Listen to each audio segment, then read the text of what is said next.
یہ جو بات کہی جا رہی ہے کہ ہمارے کوئی بابا نہیں ہے، ہمارے تو اصل بابا تو ہمارے ہی ہیں۔ بدعت اور شرک، اس کے علاوہ میں نے جو خاص طور پہ آپ کا بیان نہیں دے گا، میں آپ سے پوچھنا چاہ رہا ہوں کہ دین کیا صرف یہی دو چیزیں ہیں؟ اس کے علاوہ دین نہیں ہے؟ کیا مسلک اہل حدیث کے پلیٹ فارم سے آپ کے ذریعے کیا کوئی محبت کا پیغام نہیں جا سکتا؟ کیا کوئی اتحاد کا پیغام نہیں جا سکتا؟ یہ تو دعا ہی عربی ضابطے کے برخلاف ہے، جس بھی جاہل آدمی نے بنائی ہے یہ دعا۔ اتنی لمبی داڑھی میں دیکھ کے حیران ہوتا ہوں کہ وہ ناف سے نیچے تک بھی جا رہی ہے، وہ داڑھی صحیح ہے؟ یہ ہر ایک کی نہیں ہوتی، یہ تو قدرتی حساب کتاب ہے جس کی کسی ہوگی۔ کی۔ آپ نبی صلی اللہ علیہ وسلم سے محبت کرتے ہیں، میں بھی بہت محبت کرتا ہوں، آپ بھی کرتے ہیں، آپ کی اتنی لمبی اللہ داڑھی نہیں تعالیٰ ہے، آپ نے نہیں رکھی۔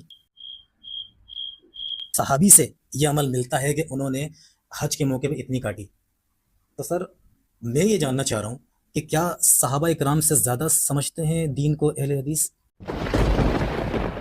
مقصد یہ ہے کہ داڑھی میں دین نہیں ہے، صرف داڑھی ایک سنت عمل ہے۔ داڑھی میں دین نہیں ہے، لیکن دین میں تو داڑھی ہے نا شیخ۔